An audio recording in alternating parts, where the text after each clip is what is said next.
Bonjour tout le monde, bonjour, ça fait longtemps, ça fait très longtemps.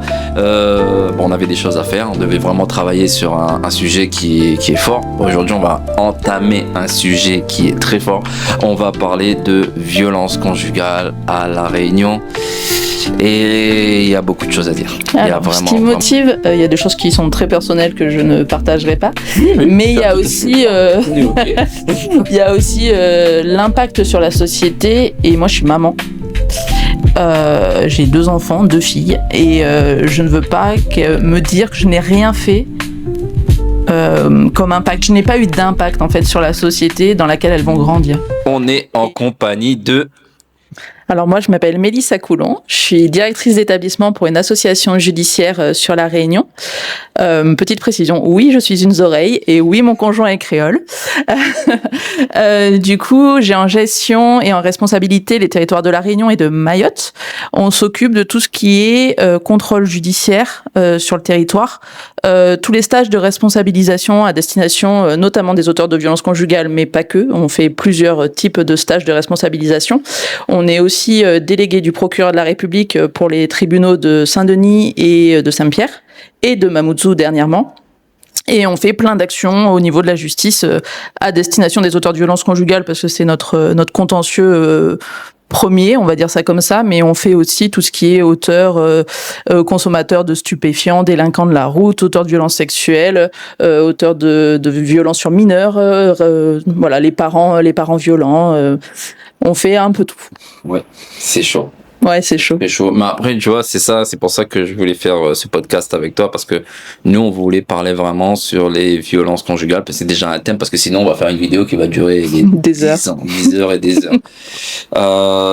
Du coup, moi, ce que je voulais faire par rapport à cette vidéo, c'est vraiment ma ligne à moi.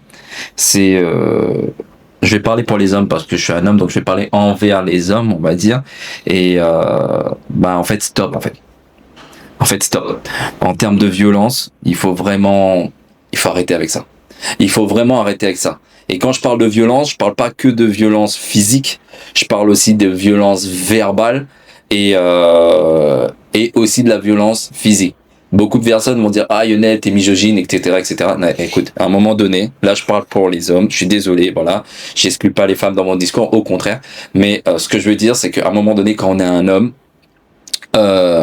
il faut prendre conscience que physiquement, après ça dépend des femmes qu'on a en face de nous, etc. Mais en général, physiquement, c'est de l'abus en fait. On peut pas parler autrement que quand il y a une violence envers une autre personne, c'est de l'abus.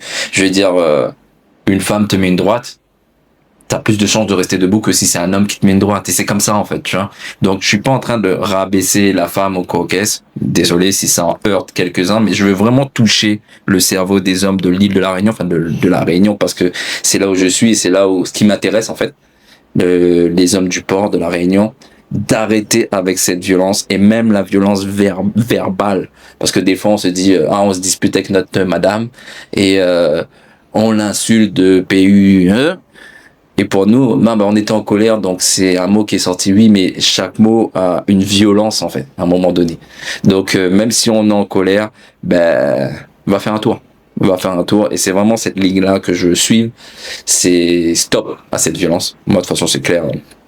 Les gens qui sont dans mon entourage, quand je sais, et c'est avéré, qu'ils ont été violents avec une femme ou une personne qui est plus faible que lui, vas-y, trace. T'es pas dans mon entourage parce que je n'accepte pas du tout ça, en fait.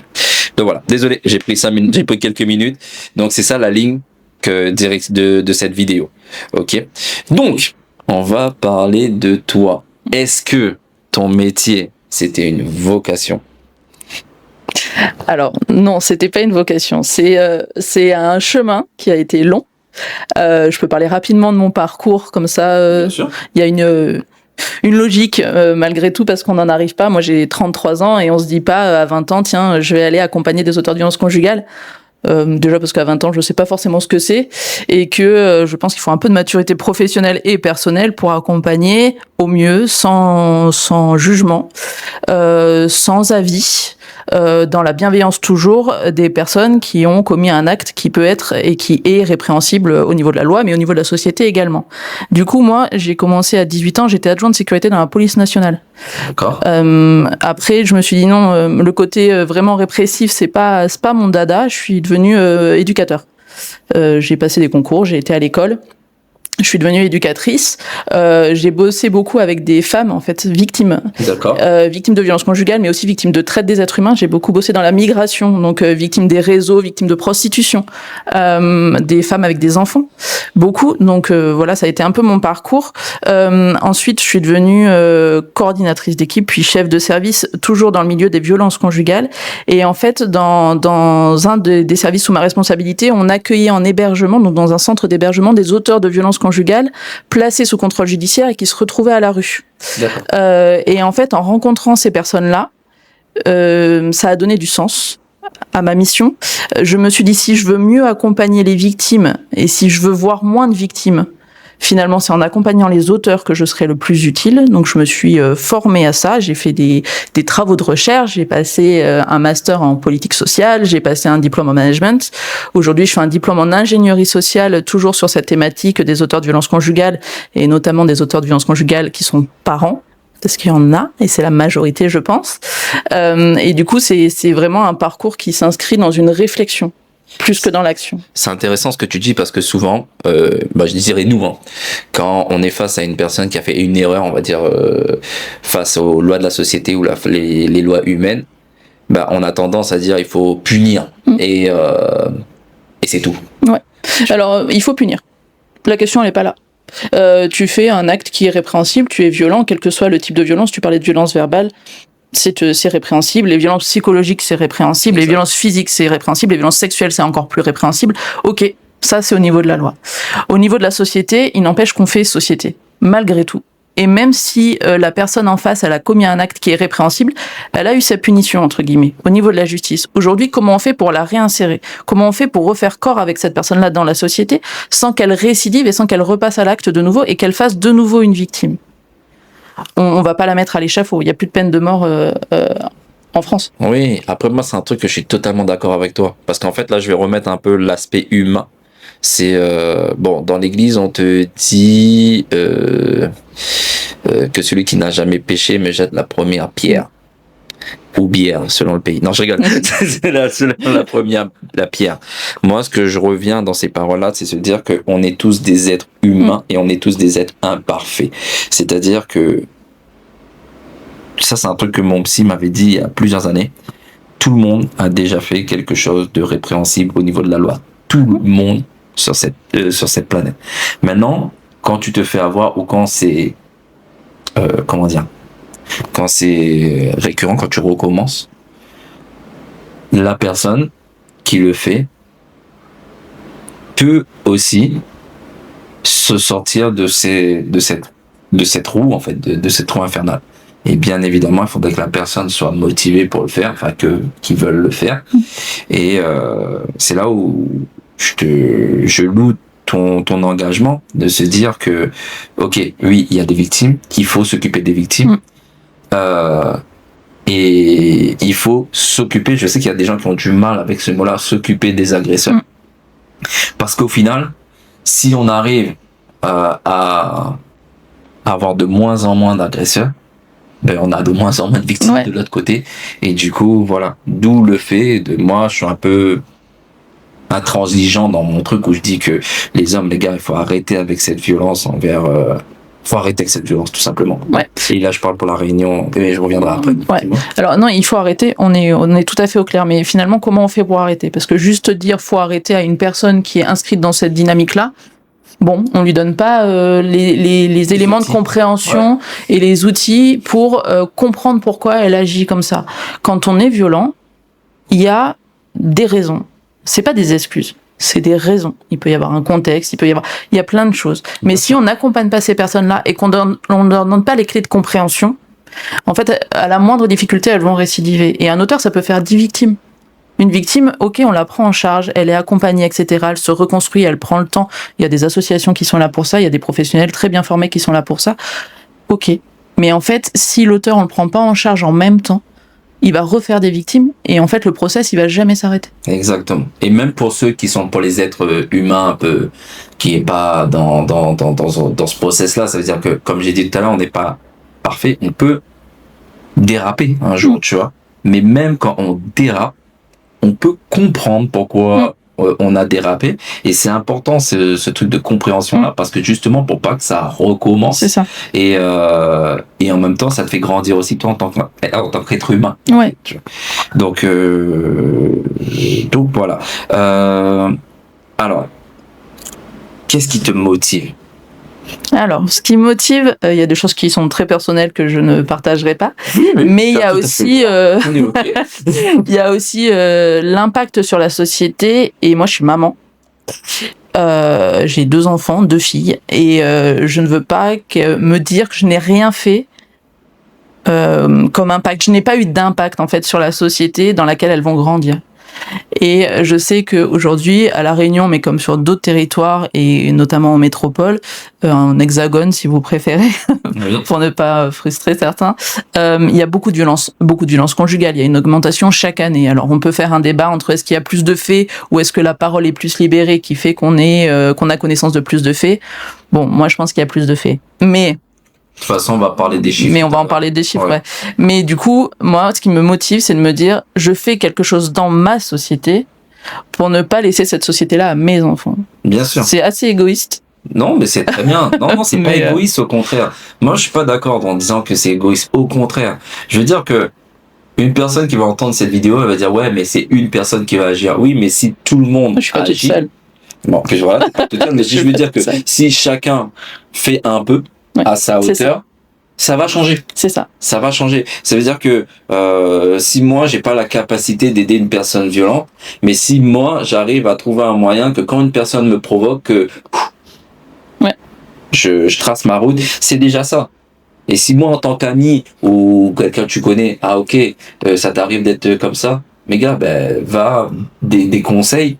Tu vois, c'est chacun à sa hauteur, et on peut. Moi, je suis persuadé, peut-être, c'est pas un rêve, non, on peut changer. On peut changer. Il y a une responsabilité de citoyen. Moi, c'est mon boulot, je le fais tous les jours et depuis 10 ans maintenant. Mais je veux dire, à chaque niveau, à chaque rôle dans la société, on peut faire quelque chose. Ça peut être effectivement un conseil, ça peut être un numéro qu'on donne, ça peut être on emmène son pote, on sait qu'il a frappé madame, et ben on va essayer de l'accompagner au mieux, on va pas l'empêcher d'en parler, mais on va l'accompagner, et ça c'est notre rôle de citoyen en fait. Bien sûr. D'ailleurs, c'est bien que tu dis ça, parce que là je prends par rapport au contexte de ce que j'ai pu voir aussi autour de moi, que ça soit au port, voilà, autour de moi, au port ou à La Réunion, c'est justement quand t'as un pote qui a fait ça, si t'es vraiment un vrai pote, tu vois, moi je vais pas te dire vas-y dégage de mon entourage, tu vois. Il y a 2 choses. Je vais lui parler, je vais lui dire écoute, va travailler là-dessus, tiens, je connais un spécialiste, vas-y. Si je vois que tu fous rien, vas-y, ça sert à rien que je suis avec toi. Et peut-être aussi le fait que je casse mon rapport, si vraiment mon rapport avec toi a de la valeur, peut-être que ça peut ça peut te faire réagir. J'ai essayé de te dire, va aller voir là-bas, t'es pas parti. Mais peut-être que si j'arrête quelque chose et qu'il y a de la valeur pour toi, peut-être que tu vas réagir. Et en fait, c'est ça, d'agir, en fait, d'essayer de faire quelque chose à son niveau. Moi, à mon niveau, on fait ces vidéos-là. Et on a plein qui vont dire, ouais, mais tes vidéos, il y a 200 vues, 300 vues. Ouais, mais c'est 300 personnes, peut-être que ça va parler. Et si tout le monde à son niveau fait des petits trucs comme ça, bénévole, de son envie, ça va changer. Mais si une personne peut toucher 100 personnes, 300 personnes, imagine que 100 personnes font le même truc ou d'autres choses, on est 300 000. Ah, mais c'est l'effet papillon. Un petit acte peut changer beaucoup de choses. Et à notre niveau, on peut faire plein de choses, en fait. C'est notre job en tant que citoyen. Sinon, si on croit pas en l'humain, comment on fait société en fait? Après, ça peut être une question plus large que ça. Ah oui, bien sûr.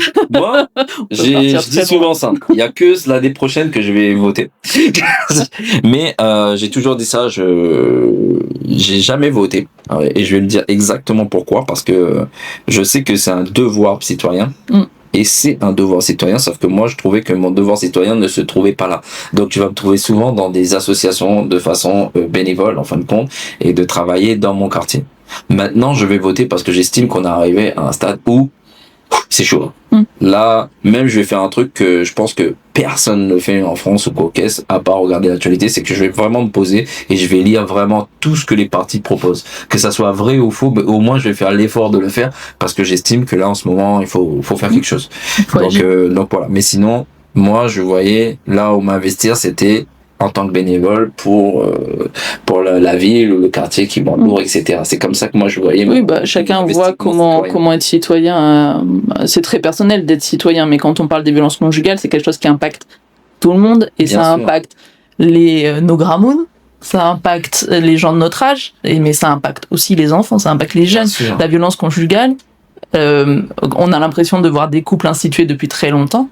Il y a des ados qui sont victimes de violences conjugales de part des auteurs mineurs. Enfin, du coup, il faut vraiment avoir conscience que ça impacte toutes les couches de la société, quel que soit notre âge et notre niveau de vie. Quand tu disais les cramounes, c'est exact, parce que, les gars, quand votre mère ou votre père qui a 60-70 ans, il se retrouve obligé d'aller au commissariat pour, entre guillemets, prendre votre défense, c'est dur. Vous vous rendez pas compte. Quand on le fait, quand on est parents, on a 20 ans, 30 ans, 40 ans, ça va. Mais à 70 balais, on a vécu tellement de choses qu'à un moment donné, on aimerait la paix, en fait. C'est pas méchant, hein, mais on rêve tous de ça. De plus on va, plus on est en paix, en fait. Tu vois. Donc, les cramounes, ça les touche comme ça. Les enfants, n'en parlant pas, parce que c'est une déchirure phénoménale et qui peut durer des années et des années.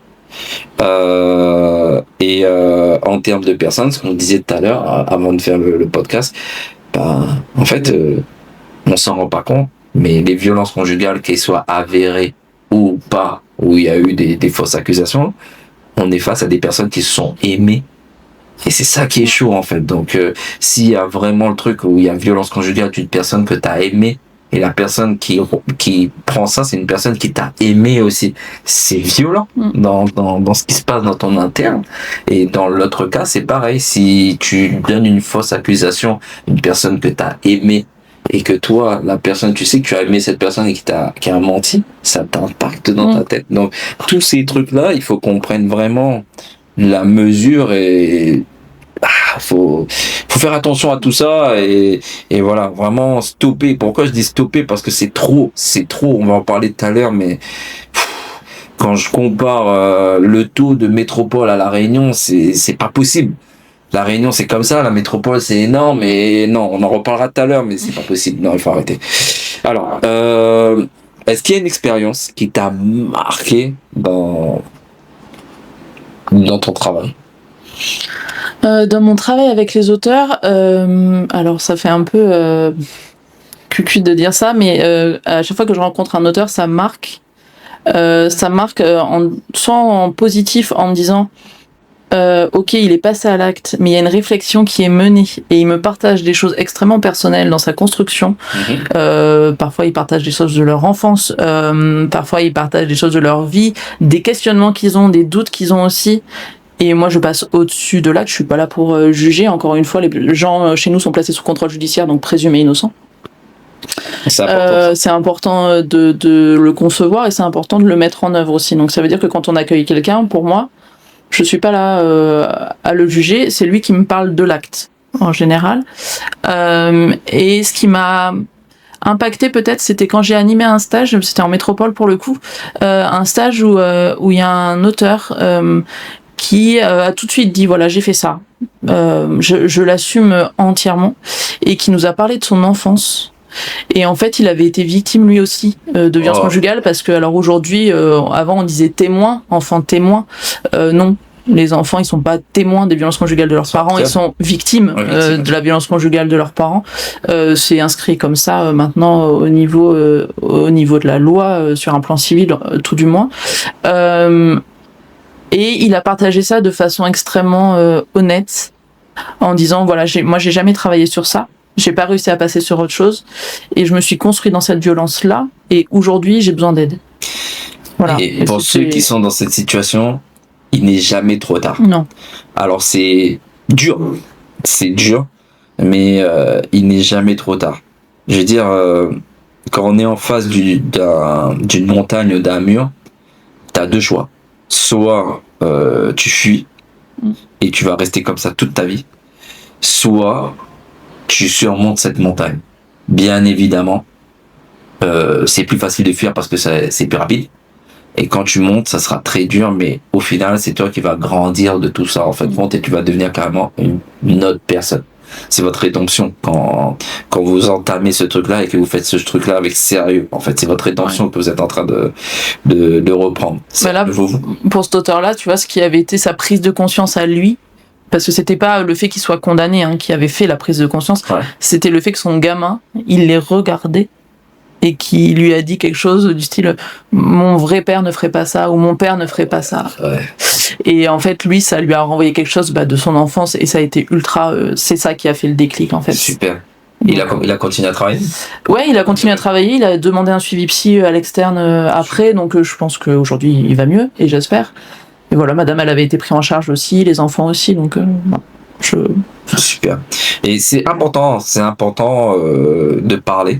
Mais même pour les gens qui le font, même si faut le dire en fait. Et justement pour cette personne-là, si tu nous regardes, parle-en à des gens que tu peux faire confiance, dans le sens où au moins tu vois aussi comment tu avances en fin de compte. Et les personnes qui écoutent, vraiment écouter, surtout quand tu vois qu'une personne fait l'effort de partager et surtout fait l'effort d'essayer de changer pour aller voir un psy, etc., de l'encourager et de pas juger, parce que quand tu juges, je trouve que ça donne un point de vue où la personne peut se sentir quoi que je fasse, de toute façon je serai jugé, alors quoi.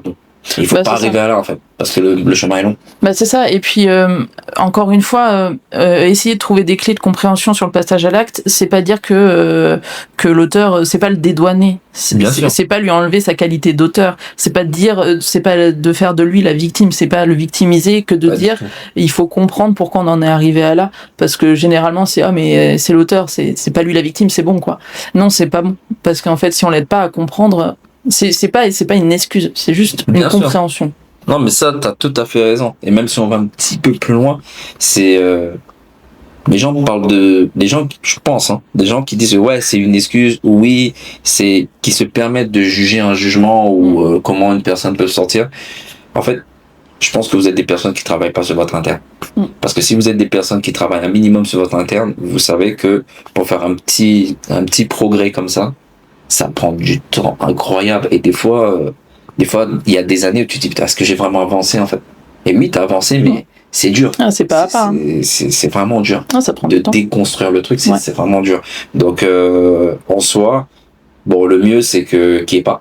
Oui. Donc, mais en soi, quand c'est là, il faut aussi, alors, je ne demande pas de pom-pom girl ou de ouais, bravo. Non, pas de justifier leur acte ou quoi qu'est-ce, mais de par l'écoute. T'as même pas besoin de l'encourager, c'est juste l'écoute. Et lui dit, ok, continue. De continuer cette personne de final, de chercher sa rédemption. Et ça se peut, c'est ces personnes-là qui sont passées par tout ce truc-là, qui est plus amène à comprendre la violence qu'il a pu provoquer chez la personne d'en face, parce qu'il va travailler là-dessus, et lui aussi la violence que lui il a vécu. Donc ça se peut, ces gens-là, tu pourras peut-être les retrouver un jour dans des trucs, dans des associations qui vont aider ou machin. Ça existe déjà. Voilà, il y a des personnes, il faut le dire, il y a des personnes. Il y a des personnes qui ont fait un grand chemin, qui ont beaucoup avancé, beaucoup travaillé sur eux, et qui aujourd'hui vont aider en fait les auteurs de violences conjugales dans leur compréhension et le chemin qu'ils veulent donner à leur parcours. Ça existe déjà. Il y a des auteurs qui ont écrit des bouquins sur eux en tant qu'auteurs de violences conjugales, et qui aujourd'hui peuvent intervenir dans des associations effectivement, et comme on peut faire avec par exemple des personnes accidentées de la route qui viennent partager leurs expériences à des gens qui sont délinquants de la route. Et en fait les auteurs de violences conjugales, on peut faire exactement la même chose. Ça s'appelle des pères aidants, et c'est ultra important de pouvoir avoir ce savoir expérientiel là. Moi j'ai pas ce savoir expérientiel là. Je suis pas homme, auteur de violences conjugales, oui, bien sûr, etc. Il faut passer pour comprendre. Même les émotions. Il faut vraiment passer par ces émotions, passer par tout ce truc de développement pour comprendre en profondeur tout ce qui se passe en fin de compte. Voilà. Au niveau de la formation, si quelqu'un veut faire ton métier, Qu'est-ce qu'il faut? Alors, c'est un peu particulier parce que du coup, moi, je suis travailleur social, donc j'ai fait des études d'éducateur spécialisé. D'accord. Mais Combien d'années? 3 ans. Mais je gère, moi, des services qui sont... Enfin, mes salariés sont des juristes. Donc, avec des masters en droit. J'ai aussi des travailleurs sociaux et une psychologue sur La Réunion. Donc, c'est un peu des formations différentes, mais en tout état de cause, moi, ma formation, elle a été vraiment sur le terrain, déjà, à la rencontre des personnes. Et ensuite, j'ai fait des formations en interne sur les auteurs de violences conjugales, sur la compréhension, sur les risques sur les enfants, etc. Puis j'ai beaucoup lu.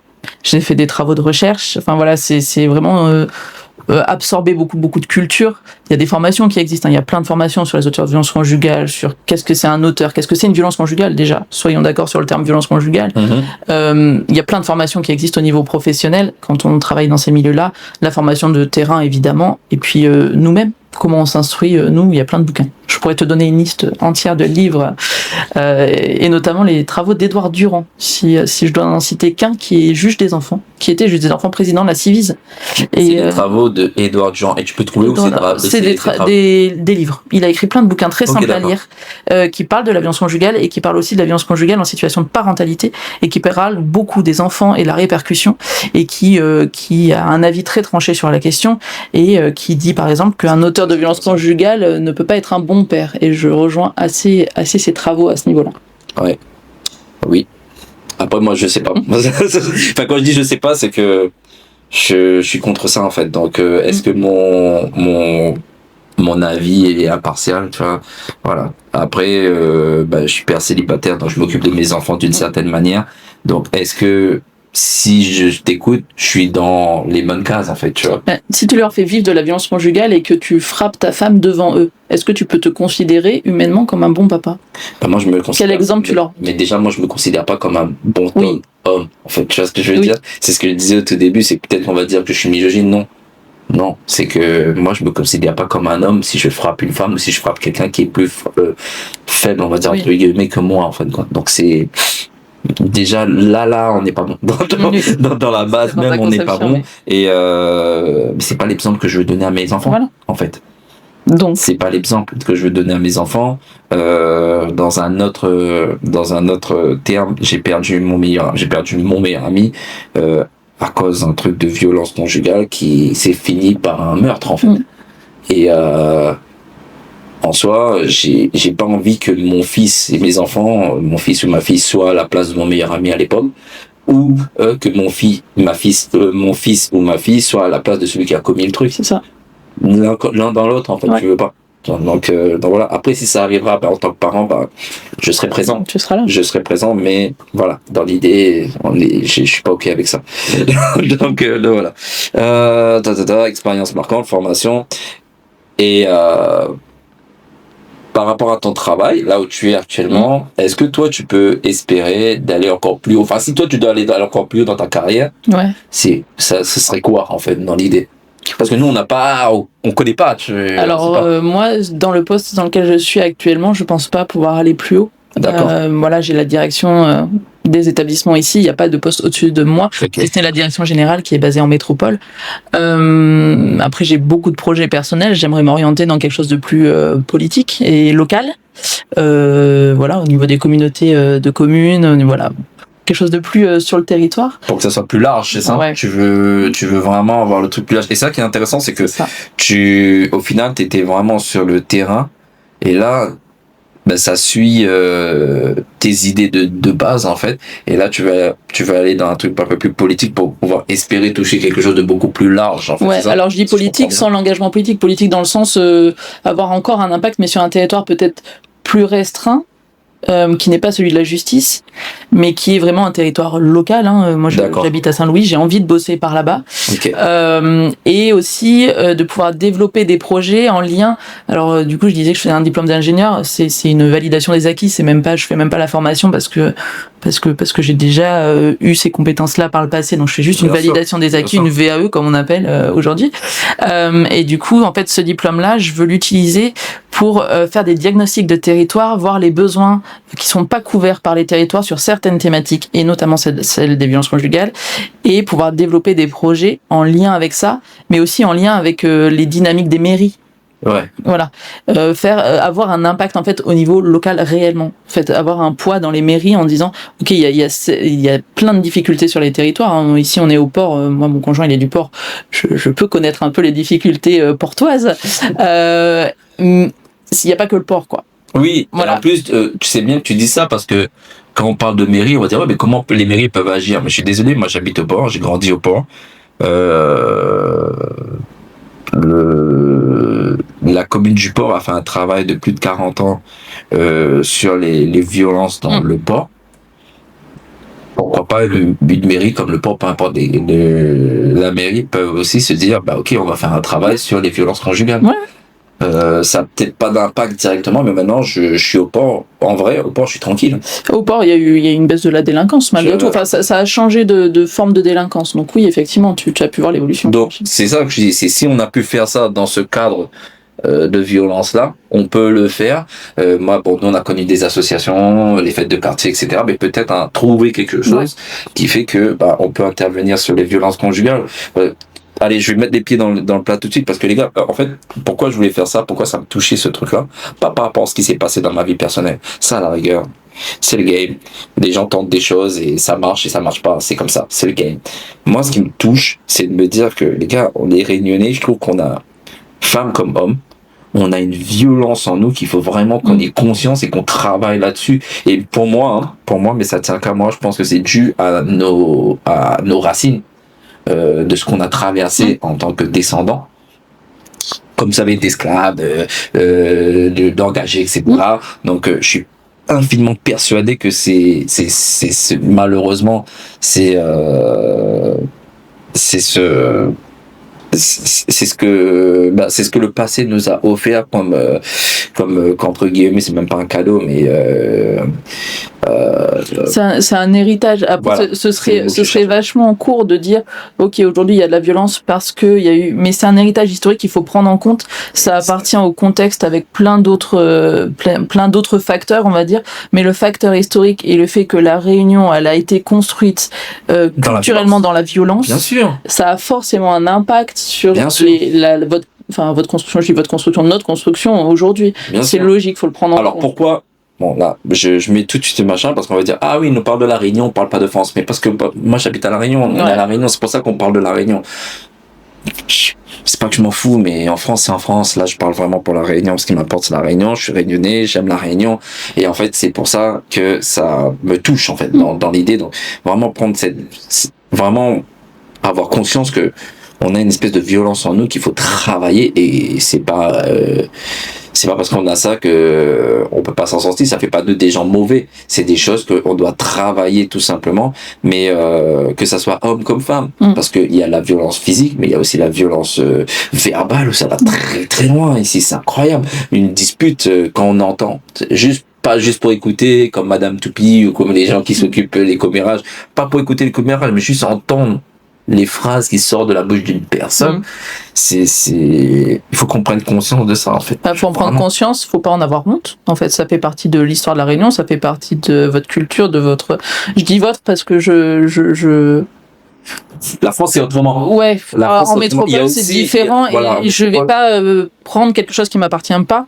Donc dans l'histoire de la Réunion et dans la construction de la génération, toi t'es la génération 30-40 ans, forcément il y a tout cet héritage là qui est lourd à porter, mais il faut en faire une force, il faut en faire quelque chose de chouette et d'important. Et la violence qui a été mise en héritage et qui a créé plein d'inégalités sociales et sociétales ici, qui existent encore aujourd'hui et qui ne disparaissent pas malgré tout, et ben ça fait que ça rentre dans un des facteurs de la violence conjugale aujourd'hui, et il faut en faire un travail, effectivement. Et de toute façon, maintenant on n'est plus ok, c'est tout. C'est juste, il faut accepter aussi qu'on a changé, qu'on a évolué, que les temps changent et que maintenant il y a certaines choses que on pouvait dire qu'avant qu'il y avait peut-être pas de l'impact, mais maintenant ça a vraiment de l'impact en fait. C'est pas qu'avant il y avait pas d'impact, c'est que le temps change.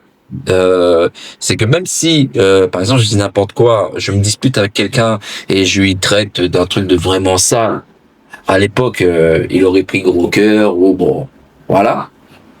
Et maintenant, t'as l'impression que ça prend des proportions de fou. Mais c'est, il n'y a pas de bien ni de mal. C'est pas avant c'était mieux ou maintenant c'est mieux. Les mentalités changent et évoluent. Avant, ce qui était mieux, c'est que ça nous impactait peu. Mm. Mais en profondeur, ça nous impactait incroyablement. Mais ça, c'est ce qu'on voyait pas. Tu vois. Et maintenant, ce qu'on voit pas, on monte en lumière. Enfin, mais des fois, moi, je trouve que des fois, c'est trop, du coup. Après. Mais il faut trouver un point de mesure, une espèce de juste milieu, en fin de compte, tu vois. Donc là, on va vraiment rentrer dans c'est vraiment passionnant, passionnant, pas dans le bon terme, mais c'est vrai que c'est vraiment un truc important. C'est pas passionnant, mais c'est important. On va vraiment rentrer dans les chiffres, dans les tendances. Est-ce que tu as la situation de la Réunion, on en est où en termes de tendance, en termes de chiffres? Alors, tu m'as rattrapé tout à l'heure, tranche d'âge et profil récurrent, mais tu m'as rattrapé. Ouais, mais je vais expliquer. Du coup, on n'a pas les chiffres encore 2026, mais on peut toujours donner une estimation un peu globale. Les derniers chiffres, ils datent de début 2025, donc sur les 2024, du coup. Voilà. Donc, à La Réunion, il y a eu 4500 personnes accueillies par les forces de l'ordre pour des faits de violence conjugale. Ouais. 84% étaient des femmes. Ça représente 40% des affaires au tribunal, quel que soit le tribunal. Donc c'est quasi la moitié, c'est énorme. Pour vous donner un ordre d'idée, on est 2e département français en termes de violence conjugale. Le premier, c'est le Nord. Le Nord. On se tire ouais. Tout en sachant, c'est là où je trouve que c'est grave en fait. Pour moi, je dirais même pas qu'on est 2e. Je dirais qu'on est 1er. Pourquoi je dis ça? Parce que la Réunion, c'est un petit caillou comme ça. Et on est 800 000. Enfin, j'en ai même pas. Mais là, c'est en termes de pourcentage. Voilà. Et si on parle de pourcentage, alors je trouve que c'est trop déjà sur un petit caillou. Alors que la métropole, c'est grand. Donc bon, je suis pas en train de justifier pourquoi je tire la sonnette d'alarme. C'est que je veux vraiment qu'on change là-dessus. Je m'en fiche que en France on dise la Réunion c'est bien, il y a pas de violence. Je m'en fiche qu'on voit à l'extérieur, c'est que je veux que la Réunion, il y a certaines choses qui changent, mais pour nous en fait. Oui. Donc c'est ça. En d'autres chiffres aussi, pour donner peut-être quelque chose qui est un peu plus parlant, il y a 17 interventions des forces de l'ordre par jour pour des faits de violence conjugale, et ça représente à peu près 14 femmes pour 1000 à la Réunion qui sont victimes de violence conjugale. Alors 17, on a combien de communes? 24, je crois 25. 25 communes. 17. C'est énorme, hein, ça s'arrête jamais. C'est plus de la moitié, ça veut dire que tous les jours, t'as la moitié de l'île, t'as une personne qui va aller dans le commissariat. C'est ça. Pour ça, en fait, c'est trop. C'est beaucoup trop. C'est ça. Et on est à peu près sur le rythme de croisière métropolitain. Il y a une augmentation de 15% par an de violences conjugales sur le territoire, avec 2 à 3 féminicides par an. Voilà. On va revenir sur ça, mais oui, on va revenir sur ça parce que en fait, moi c'est particulier, je suis transparent. C'est un sujet qui était très complexe pour moi de travailler parce que moi je suis de l'autre côté de la barrière, donc du coup il y a des choses j'avais envie de dire oui, c'est injuste quand c'est l'accusation elle est fausse, c'est injuste, mais en même temps il fallait que je reprenne vraiment ce que je voulais faire en fin de compte, c'est stopper la violence. Bon, le balayer, c'est stopper la violence, et c'est pas entre guillemets parler de mon expérience pour aiguiller des personnes qui vont le faire et qui vont se dire bon, j'ai fait ça, mais lui il a fait ça, donc je vais faire comme lui, comme ça je vais passer innocent. Donc juste pour ça, je vais rien dire là-dessus, donc démerdez-vous dans votre problème. Mais c'est vrai que c'était un sujet compliqué pour moi parce que quand j'étais en train de travailler sur le sujet, il y avait quand j'ai eu l'idée de faire ça, c'est un événement qui a déclenché plein de choses. Et cet événement-là, c'est pas la fausse accusation que j'ai été victime, c'était pas ça. C'est suite à ça, il y a eu une femme qui a été décédée dans sa voiture en 2024. Oui. Et quand j'ai commencé à travailler le podcast, je fais la recherche pour avoir des trucs exacts, et je me suis rendu compte que cette année, une femme au port, je me attends, non, c'est trop. Et au début, je me dis, mais c'est la même affaire, or que il y a 2 ans de différence. Et je me disais, c'est la même affaire mais non, c'est une autre affaire. Et là, pour le coup, la femme, si je dis pas de bêtises, elle s'en sort. 2026, la fin de 2026, mais c'est trop en fait. C'est trop. Alors moi je parlerai pas des affaires parce que les instructions sont en Bien cours, sûr. donc Ça, voilà ce que je veux les. dire par là, c'est Mais que oui, il y en a. normalement, je devrais pas. Tu vois, quand je fais une recherche sur un truc que tu auras fait dans le passé, je dois pas retomber sur plein de trucs. C'est ça qui me choque en fait, de me dire. Attends, j'étais en train de chercher un truc d'il y a 2 ans, je me retrouve à lire des choses qui s'est passé là que j'ai pas vu. Ouais, il suffit d'aller. Tout citoyen a le droit de participer au procès en cour d'assises ou au tribunal correctionnel. Il suffit juste d'y assister pour voir les faits qui sont reprochés, les condamnations qui sont données, et le fait est qu'il y a beaucoup de violences conjugales, alors que ce soit des violences conjugales jusqu'au féminicide, donc ça c'est vraiment le paroxysme, mais il y a beaucoup de violences conjugales sexuelles, il y a beaucoup de viols conjugaux à La Réunion. Je sais que sur les violences sexuelles, par exemple, au niveau des tribunaux, il y a 30% d'affaires en plus cette année, et notamment des violences sexuelles conjugales. Je suis persuadé que même là-dedans, c'est une affaire de d'acceptation, le fait que le temps a changé. Il y a des choses qu'on pouvait se permettre avant, que maintenant, c'est plus la même chose. Ouais. C'est plus la même chose. Après, bon, on va pas aller dans le détail, etc. Mais ce que je veux dire par là, c'est que il faut accepter que le temps a changé. Je prends l'exemple. Avant moi, dans les années 80, appeler une femme dans la rue, lui dire voilà, c'était ok, c'était mignon, c'était stylé, c'était un gentleman, c'était du courage. Maintenant, ça a changé. Et il faut juste être ok avec ça.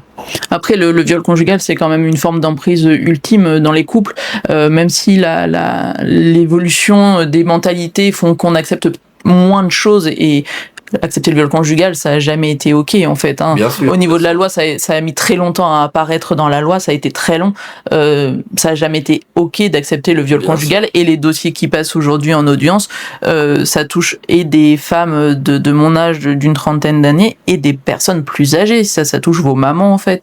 Et ça touche aussi des hommes. Et ça touche des hommes. On t'entend rigoler. On en parlait tout à l'heure, ouais. On en parlait tout à l'heure, on t'entend rigoler parce que moi quelque part j'ai subi quelque chose un peu subi. J'ai du mal à dire subi, c'est chaud quand même, tu vois.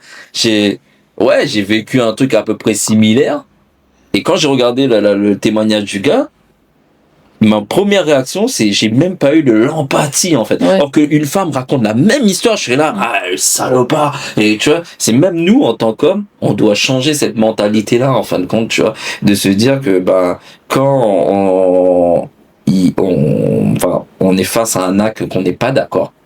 Oui, t'as la question du consentement. Voilà, le consentement. Après, sur les violences conjugales, moi, mais c'est ma position et ma posture, et je ne demande à personne de la partager. Pour moi, c'est une violence qui est genrée. La violence conjugale, dans sa logique, la création du mot violence conjugale, etc., c'est une violence qui est genrée. C'est une question de domination d'homme sur la femme. Alors oui, il peut y avoir des hommes violents et des hommes victimes de violences conjugales. Pour moi, elle n'est pas évaluée de la même manière. On a dans nos stages de responsabilisation des femmes autrices de violences conjugales. C'est des femmes qui ont commis un fait de violence contre un homme. Voilà, donc elles sont condamnées pour ce fait. Les hommes qu'on a en stage de violence conjugale, ce sont des hommes qui sont inscrits dans un cycle de violence conjugale. C'est quelque chose qui dure depuis longtemps. C'est pas un fait isolé, c'est un ensemble de faits et un ensemble cyclique. Ça veut dire que le cycle de la violence conjugale, je pense qu'on le connaît à peu près tous aujourd'hui. Ces hommes-là, ils sont inscrits là-dedans. Et aujourd'hui, on a quand même plus de 90% des dossiers en général. Ce sont les femmes qui sont victimes. Donc, tant qu'on n'aura pas une parité, et je ne souhaite jamais cette parité-là, mais tant qu'on n'aura pas une parité à ce niveau-là, je parlerai toujours de violence genrée. Alors, je comprends ta position, tu vois. Moi, c'est pas que je vais te défendre les hommes ou quoi, mais ce que je veux dire, c'est que en soi, je comprends très bien ta position, et elle est très bien. Maintenant, tout simplement, est-ce que même si moi je peux défendre des cas qui les hommes ont été victimes, je suis aussi face à des chiffres en fait. Et face à des chiffres, je suis obligé d'admettre qu'il y a plus de faits par un homme que par une femme. Et c'est pour ça que moi, en tant qu'homme, ça me touche, et j'ai dit, les gars, stop. Il faut arrêter ça en fait. Il faut vraiment arrêter ça. Stop les gars. Tu vois, c'est juste ça. même si moi je veux défendre, parce que peu importe l'historique de C'est chacun, factuel. mais des fois il y a des trucs qui sont factuels, les chiffres c'est factuel, c'est comme ça, Mm. tu vois. Même s'il y en a qui c'est passé, qui sont pas passés en dessous, les chiffres sont pas exacts. Non, jamais. Mais le truc est trop important pour dire que même si c'est pas exact de 5%, ça reste toujours largement supérieur. Donc quelque part, non, en tant qu'homme, je suis pas d'accord avec ce qui se passe. Les gars, ok, je peux être votre plus grand défenseur, mais je peux aussi vous tourner le dos parce que quand on regarde les chiffres, les gars, non, il faut mettre un stop. En fait, même avec tout l'amour que j'ai pour l'humanité ou machin, quand tu vois des chiffres, il y a certaines choses où tu as pas d'autre choix que de dire stop. Il faut qu'on arrête ça en fait. C'est juste ça. Si vous voulez des chiffres précis sur ça, il y a le site des statistiques du ministère de l'Intérieur qui chaque année produit les chiffres France et Dom-Tom d'ailleurs sur la question de la violence conjugale et d'autres chiffres et c'est des chiffres qui sont très très lisibles pour tout le monde. D'accord. Maintenant, oui. Du coup, et même si vous avez la flemme, les gars, oubliez pas qu'on a ChatGPT, c'est très bien aussi. Tu lui poses une question, il va te répondre tu as un truc devant toi, c'est factuel. Et du coup, quel est le rôle des institutions, de la police? On va partir de la police, de la justice. Ouais.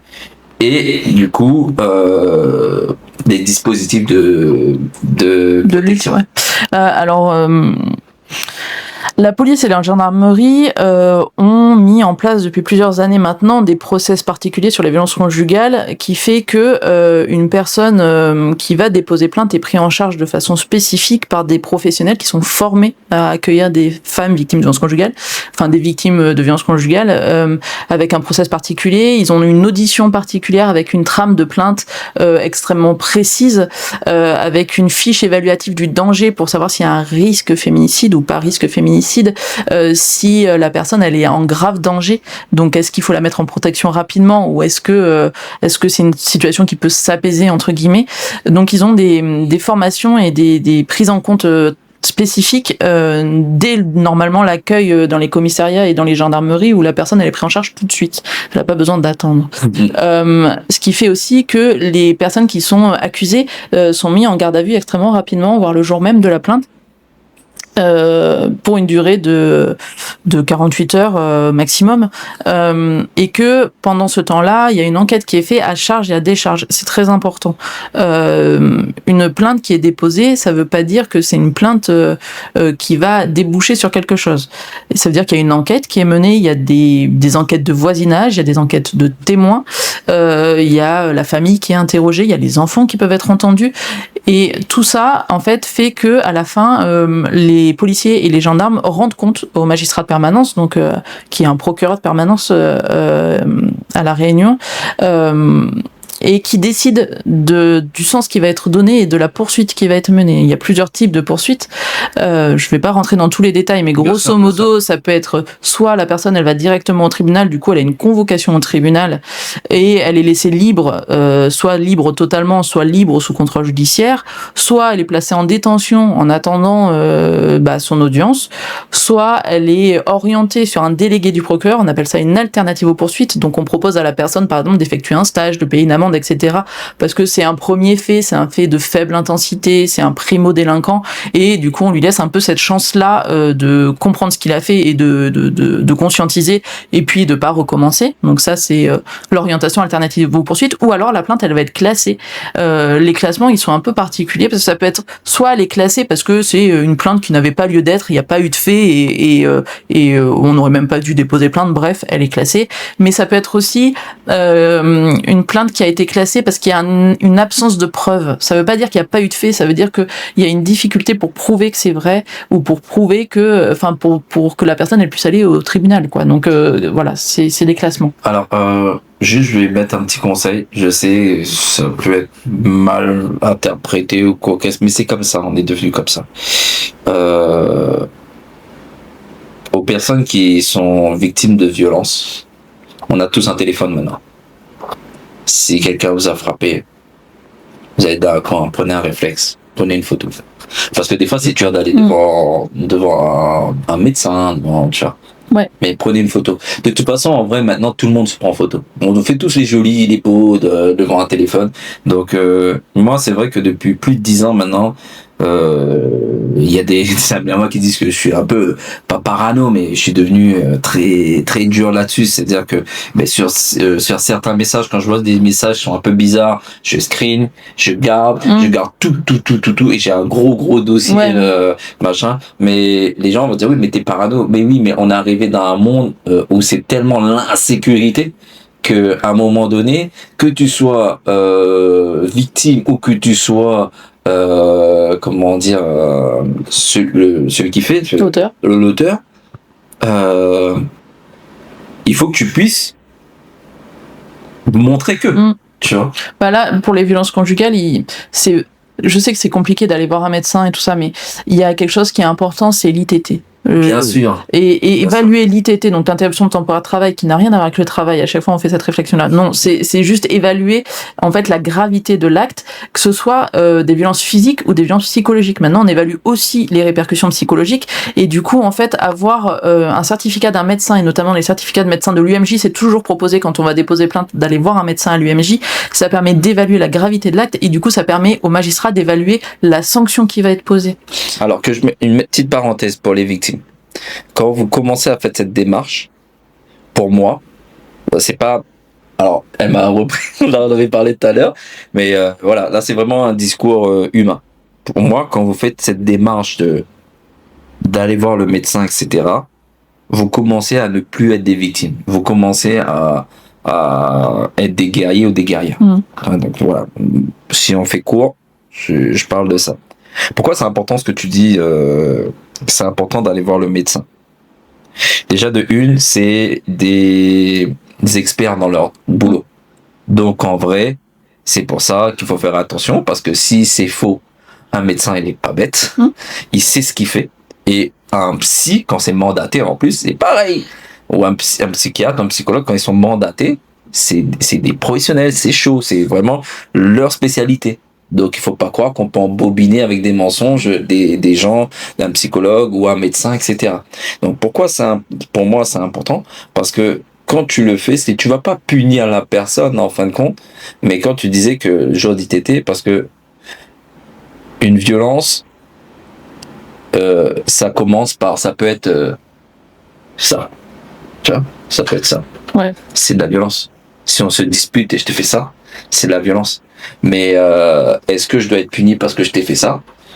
Oui, mais à la hauteur de ce que j'ai fait. Mais par contre, si je te mets un pain et je t'ai cassé une gencive ou un truc comme ça, la violence, elle est autre en fait.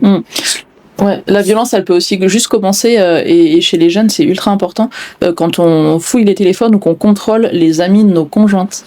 Pardon.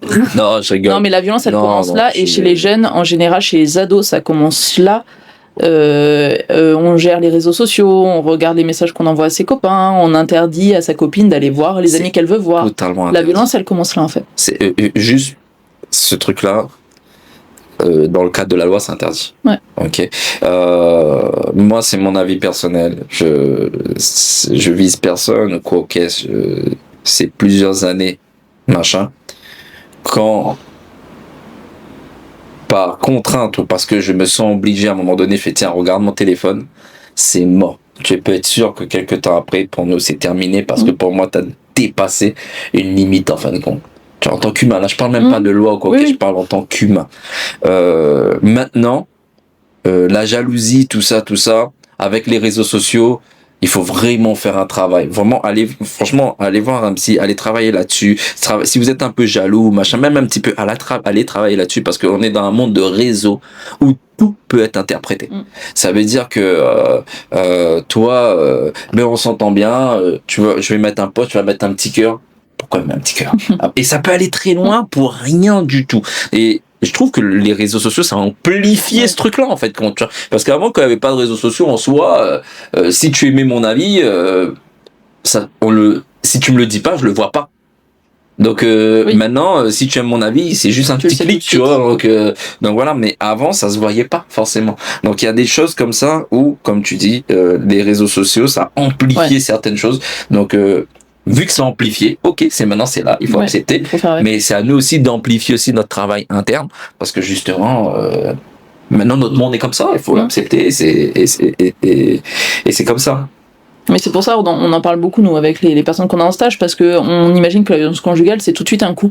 Non, la violence conjugale, c'est tout un tas de choses. C'est empêcher, une dame de sortir, empêcher d'avoir accès à son téléphone, lui retenir sa carte bancaire, lui garder sa carte d'identité. Ça, c'est la violence conjugale aussi.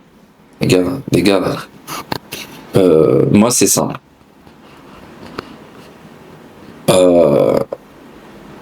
Personne n'appartient à personne. Point. Même pas tes enfants. Point. Personne n'appartient à personne. Tes enfants ne t'appartiennent même pas. Donc c'est tout. À partir de là, c'est tout. Quand tu as quelqu'un qui est avec toi, si la personne part, elle va partir. Si la personne veut te tromper, elle va te tromper. Si t'as pas, peu importe. Mais à un moment donné, laisse en fait. C'est dur, hein. Quand je dis ça, ça a l'air facile. Et je suis passé par là. Les gens vont dire, ouais, le gars, les gars, et j'ai un âge où j'ai pas pu être dans une relation à plus de 2 ans. Donc j'ai eu plusieurs relations et pourtant je me suis mis à fond, j'ai mis tout mon cœur et tout machin. Donc si à ça, j'ai de l'expérience dans ça. Donc à un moment donné, il faut juste se dire que les gens ne nous appartiennent pas. Et ok, s'il a fait quelque chose qui nous a blessés, ok, mais c'est à nous de prendre une décision. Exemple, il ou elle m'a trompé, je suis pas d'accord avec ça. Écoute, tu m'as trompé. Non, écoute, j'ai vu ça, je veux pas, c'est tout. Je ne veux pas de cette situation, merci, au revoir. C'est tout. Ne pas chercher encore, machin, contrainte et tout. Même si vous empêchez une femme de sortir de chez vous, à un moment donné, gars, ou un homme, hein, il faut bien qu'il aille travailler, il faut qu'il à un moment donné. Et j'ai un film. Moi, hein, c'est ma croyance, j'ai l'impression que plus tu interdis ou plus tu fliques ou plus machin, et c'est là que l'autre a plus envie. Enfin, c'est bizarre. Ouais, c'est bizarre en fait, tu vois. Des fois, les gens, ils y pensent même pas, ça. Tu vois. Non, mais ils pensent même pas que c'est de la violence non plus, hein. Ils pensent que c'est légitime dans un couple de fonctionner comme ça. Non, c'est pas légitime dans un couple de fonctionner comme ça, et c'est pas normal de fonctionner comme ça. Mais je me mets à la place d'une femme, des fois, tu sais, ils rentrent dans un couple, ça se peut, c'est une femme casanière de base. Oui. Et si toi t'arrives, ah ouais, tu sens pas de chez moi et tout. En fait, tu lui mets d'un truc, d'une DA que elle-même elle avait pas imaginé. Qu'elle se dit, j'ai pas le droit. Bah, si, j'ai envie, moi, en fait. Mais ça se peut que elle, de base, elle était pas dans cette DA, elle était dans son truc de, moi, je suis casanier, en fait, tu vois, tout simplement.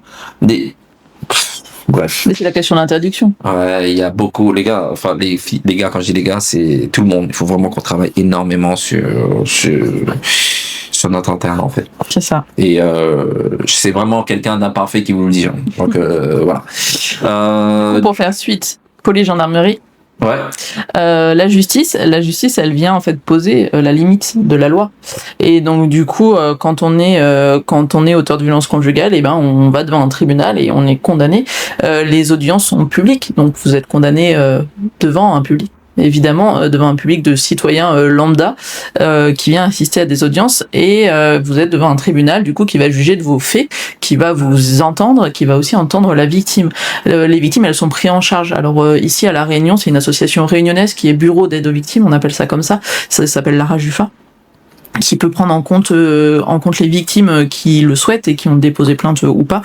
Et après, il y a plusieurs autres associations qui existent sur le territoire pour prendre en compte ces personnes-là, soit les accompagner au niveau psychologique, soit les accompagner au niveau social, soit juste être là. Trouver aussi des solutions d'hébergement pour les personnes qui souhaitent quitter leur logement. Il y a le 115 aussi qui a des places dédiées pour les femmes victimes de violences conjugales. Je sais, parce que malheureusement j'ai aidé une femme dans mon expérience d'emménager rapidement dans un de ces lieux-là, et c'est un lieu très sécurisé. Ouais, c'est ça. Je ne dirais pas où, mais voilà. Il y a des structures d'hébergement qui sont plutôt sécurisées. Il y a aussi depuis peu on a mis en place des places d'éviction de domicile. En fait, c'est l'auteur qui quitte le domicile pour laisser à madame le choix finalement de rester ou pas chez elle, et notamment quand elle a des enfants, pour pas perturber les enfants dans leur rythme scolaire, etc. Donc que nous, on a plusieurs places sur la Réunion. Je pense qu'on est les seuls à le faire actuellement. On a plusieurs places qui permet en fait d'évincer les auteurs de leur domicile quand ils voilà. Et la plupart. Alors l'avantage à la Réunion, c'est qu'il y a beaucoup l'entraide familiale malgré tout, et qu'un auteur qui est auteur de violence conjugale qui doit être évincé du domicile, il trouve assez facilement finalement une place dans sa famille. Donc voilà, il y a un peu ce soutien-là qui est important quand même. En vrai, c'est bien ce soutien. Mais j'irai plus loin, c'est ce qu'on disait tout à l'heure, c'est que il a ce soutien. Pourquoi? Parce que peut-être que avant, il y a peut-être que voilà, il y a ceci explique cela en fait. Mais à un moment donné, ok, c'est comme ça, mais il faut travailler. C'est ça. Moi, les gars, je suis d'une famille réunionnaise. Après, je sais pas, peut-être c'est ma famille, ils sont un peu fous dans leur, enfin pas fous, mais ils sont un peu durs. Moi, ma famille, quand tu commets quelque chose, ils te disent carrément, assume. Fais en fait. Maintenant, t'as fait. Maintenant, assume. C'est comme ça. Soit tu deviens un être humain à part entière, soit tu deviens, tu fuis. Alors, ce que je voulais dire dans le sujet, la police, la justice, les dispositifs de protection. Par contre, c'est vrai que je vais pas prendre la défense des gars, etc. Par contre, j'ai quand même un petit mot à dire. Je vous aime, la police, les gendarmes. Je vous aime. Mais tout le monde, faites votre travail comme il se doit.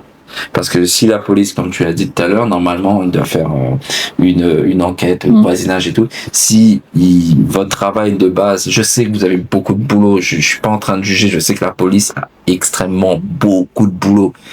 Et en vrai, l'idée, c'est que justement qu'on stoppe un peu toutes ces violences. Ça, c'est des trucs que je pense, les violences conjugales, je pense que c'est des trucs que humainement, nous, on peut faire quelque chose. Tu vois. Quand tu as affaire avec un meurtrier ou un truc, c'est autre chose en fait, tu vois. Mais pour les violences conjugales, je pense que nous, à hauteur d'homme, on peut faire quelque chose encore. Et à hauteur d'être humain, on peut faire quelque chose. Donc, et du coup, pas d'alléger, mais laisser la police se concentrer sur des affaires qui sont plus lourdes en fait.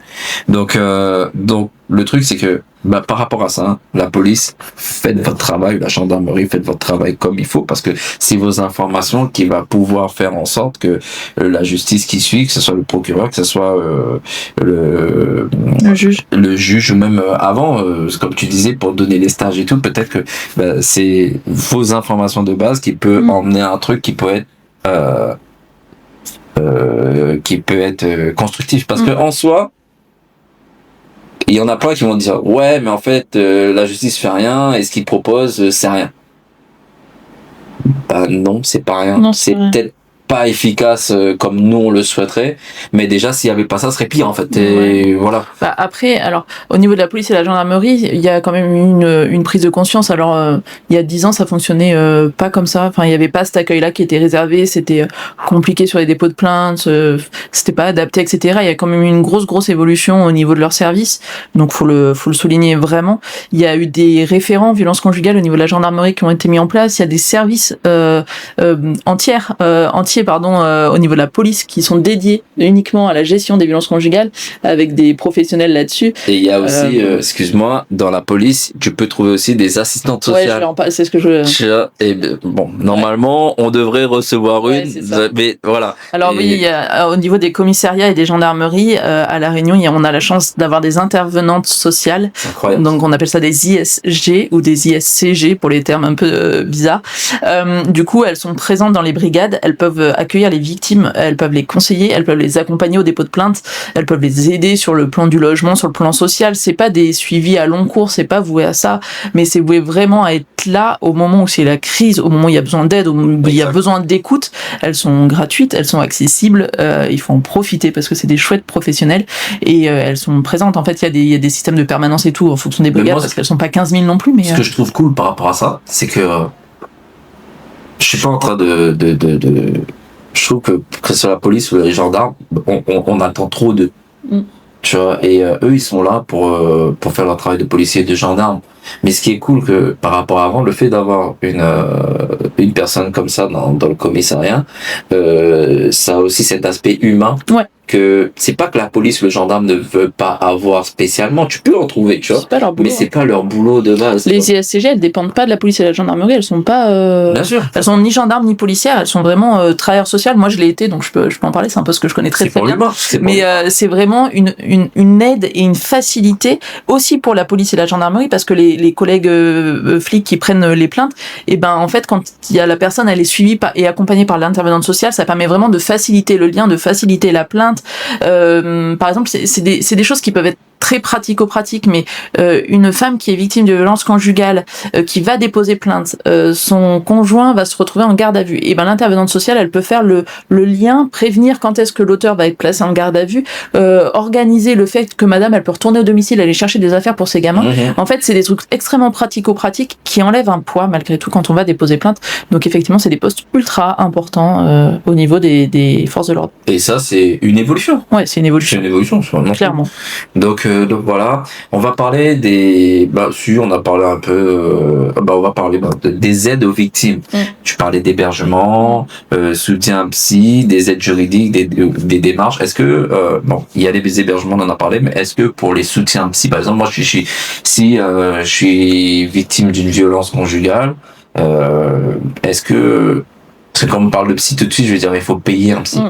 Est-ce que nous, on a un suivi ou justement avec une carte vitale, j'en sais rien, on peut aller voir. Alors, il y a plusieurs choses qui existent. Dans les associations, il y a des psychologues qui sont là et qui sont mobilisables gratuitement. C'est les psys des assos et les personnes victimes peuvent les voir et prendre rendez-vous avec elles. Des associations à La Réunion? Alors, il y a le Gravif et le Réseau Vif, les plus grosses. Le Gravif et Réseau Vif. Et Réseau Vif, qui ont des psys en interne et des travailleurs sociaux en interne qui sont gratuits, en fait. C'est des associations. Elles sont là pour aider les victimes. On ne demande pas d'argent. On a des subventions. Notamment, il y a une subvention qui existe ici à La Réunion qui s'appelle la subvention de la DRDFE, donc c'est la déléguée aux droits des femmes. La déléguée aux droits des femmes, elle subventionne, elle permet aux associations de vivre, notamment sur les associations de violence conjugale, mais aussi sur les associations de traite des êtres humains. Donc c'est quelque chose qui est très important à La Réunion. Elle dépend de la préfecture évidemment, mais en soi c'est une orientation qui existe. Donc dans les associations, et il y a des associations locales, j'ai plus les noms en tête, mais il y a pas mal d'associations ici. Du côté de l'Est, il y en a quelques-unes qui ont aussi des permanences gratuites. Les personnes peuvent aller les voir gratuitement, mais je peux te donner toutes les infos et le mettre à la fin de la vidéo s'il faut. Mais moi je peux donner juste maison à part aussi. Je reviens sur maison à part avec Bruno et tout, parce que je sais que c'est un professionnel, un psy qui est capable de comprendre la situation, et même si financièrement c'est difficile, je sais qu'il y a des psys comme Bruno qui allez voir, en fait, allez pousser la porte. Mais sur les psys, il y a un dispositif qui s'appelle Mon Soutien Psy. Et Mon Soutien Psy, en fait, c'est un nombre de séances à l'année qui sont prises en charge par la sécurité sociale. Donc, il suffit d'aller voir sur le site monsoutienpsy.fr. En fait, il y a la liste des psychologues qui sont dans cette dynamique-là et qui, du coup, peuvent avoir une prise en charge de sécurité sociale. Donc, voilà. Mais la plupart des associations sur le territoire peuvent évidemment accompagner et accueillir les victimes gratuitement. Et aussi, je me rappelle plus du numéro, mais ça m'est arrivé. C'est pour ça que je vous dis, on a des trucs, en fait, des fois, s'il doit revenir à violence verbale ou à violence physique, ou des fois t'as pas envie de parler avec ton ami ou peu importe. Je me rappelle, j'ai appelé un numéro. Oui. C'est des associations, c'est pas des professionnels, mais c'est des gens qui te parlent en fait. Ou même les gens qui veulent se suicider. Alors ça, il y a des numéros par thématique, mais à La Réunion, on a la chance et on est le seul territoire des DOM-TOM à l'avoir, je crois, à ma connaissance, c'est le 3919. Le 3919, c'est une ligne dédiée aux victimes de violences conjugales, c'est gratuit, c'est adapté à la langue créole aussi, donc c'est un dispositif qui est très chouette, qui est porté par les associations, financé par la DRDFE et d'autres dispositifs évidemment. Et qui permet aux personnes, qui que ce soit en fait, d'appeler pour ça et d'avoir des écoutes, des conseils. Voilà, c'est le 3919. 3919. Il y a eu 725 appels l'année dernière, donc c'est pas anodin. Ouais, c'est pas anodin. Et moi, le truc que je parlais aussi, c'est des trucs où vraiment, si vous vous sentez mal, vous pouvez appeler ces personnes-là. En fait, ne soyez pas seul. Non. Ne soyez pas seul, que ce soit famille, que ce soit amis, peu importe, ne soyez pas seul. Il y a des numéros, parce que je sais que c'était pas une professionnelle, parce que je sais qu'à un moment donné, elle me conseillait d'aller voir un psy. Mais tu sais, quand il t'arrive des choses, des fois c'est à 1h du matin, 2h du matin, il y a pas psy, il y a personne pour t'écouter, t'as pas d'amis ou quoi au caisse, et t'as ces numéros-là qui sont 24h/24, qui sont, ben, je trouve ça incroyable, en fait. En fait, c'est des professionnels, mais c'est pas forcément des professionnels psychologues. Ils sont pas voués à faire un suivi, ils sont voués vraiment à gérer l'urgence et à orienter, en fait, sur le territoire, sur la bonne personne, et ou juste d'être là pour écouter la personne en situation de crise. Ça fait juste du bien, ça en fait fait. du bien. Comme je dis, des fois, ça arrive à 2-3 heures du matin, t'as personne. Et ça fait du bien. Bon, maintenant, il y a ChatGPT. Mais non, mais ça Non, fait mais du bien. le 3919, il est ultra important, ce numéro. S'il y a 700 appels par an, c'est pas pour rien. Exact. Donc là, on a parlé du rôle de l'institution, des aides aux victimes. Si par exemple, moi je suis... Bon, à part la police, où est-ce que je peux aller En tant que quoi? en tant que victime? Si j'ai besoin d'aide juridique. Voilà. Alors, l'aide juridique, du coup, c'est ce que je disais tout à l'heure, il y a la RAJUFA. La RAJUFA qui est une association locale pour le coup avec des juristes qui sont là pour aiguiller, aider. Ils sont présents dans les tribunaux. Ils ont leur bureau à Saint-Denis, ils ont des bureaux à Saint-Pierre aussi. Du coup, ils sont joignables par téléphone, ils peuvent accompagner juridiquement des personnes qui sont victimes. La RAJUFA ne fait pas que des violences conjugales, c'est victimes de façon très globale, mais ils ont une dynamique spécifique sur les violences conjugales. Ils accompagnent aussi aux audiences quand il y a besoin d'aide pour les audiences. Ils peuvent être aussi administrateurs ad hoc, du coup représenter les enfants quand il faut représenter les enfants au niveau d'un tribunal. Ils font aussi des permanences gratuites et puis il y a les permanences avocats dans les tribunaux. Ok. Moi, parce que du coup, il y a un téléphone.